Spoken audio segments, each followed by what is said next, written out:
বছর লাগে question mark টাকা 4 টাইমস 4 গুণ হতে ক বছর লাগে আমরা আবার এইভাবেই সাজাবো যে টাকা 2 টাইমস হতে 5 বছর লাগে মানে হচ্ছে এইটা এই যেখানে যেটা লেখা হয়েছে সেটা টাকা 2 টাইমস হতে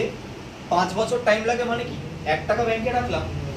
টাকাটা দ্বিগুণ হয়ে গেছে 2 টাকা হয়ে গেছে তার মধ্যে নিজের 1 টাকা আছে আর ব্যাংক দিয়েছে 1 টাকা 5 বছর সময় লেগেছে টাকাটাকে 4 গুণ করতে হবে বলো প্রিন্সিপালের ঘরে আমি কত লিখবো একই লিখবো কেন একই লিখবো অন্য কিছু কেন লিখবো না আর প্রিন্সিপালটা চেঞ্জই তো হয় না সিম্পল ইন্টারেস্ট রেটে তো প্রিন্সিপাল তো চেঞ্জই হয় না তাই একই নিচে আমি একই লিখবো অ্যামাউন্টের ঘরে কত লিখবো 4 টাইমস বলেছে 4 ইন্টারেস্টের ঘরে কত লিখবো 3 লিখবো এবার তোমার ইউনিটারি মেথডটা এই পোরশনটাই লাগবে যে 1 টাকা ইন্টারেস্ট পেতে যদি লাগে 5 বছর তাহলে 3 টাকা ইন্টারেস্ট পেতে সময় লাগবে কত বছর 15 ইয়ার্স তাহলে 15 বছর হবে হচ্ছে आंसर তাহলে টাকা 2 টাইমস হতে যদি 5 বছর লাগে 4 টাইমস হতে লাগবে হচ্ছে 15 ইয়ার্স বোঝা গেছে কি বলো তুমি এইভাবেও ভাবতে পারতে ভালো করে শুনবে এটা যে টাকা 2 টাইমস হওয়া মানে কত পার্সেন্ট ইন্টারেস্ট পাওয়া যাবে 100%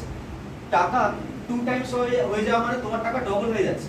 আর তোমার টাকা ডবল তখনই হবে যখন তুমি 100% ইন্টারেস্ট পাবে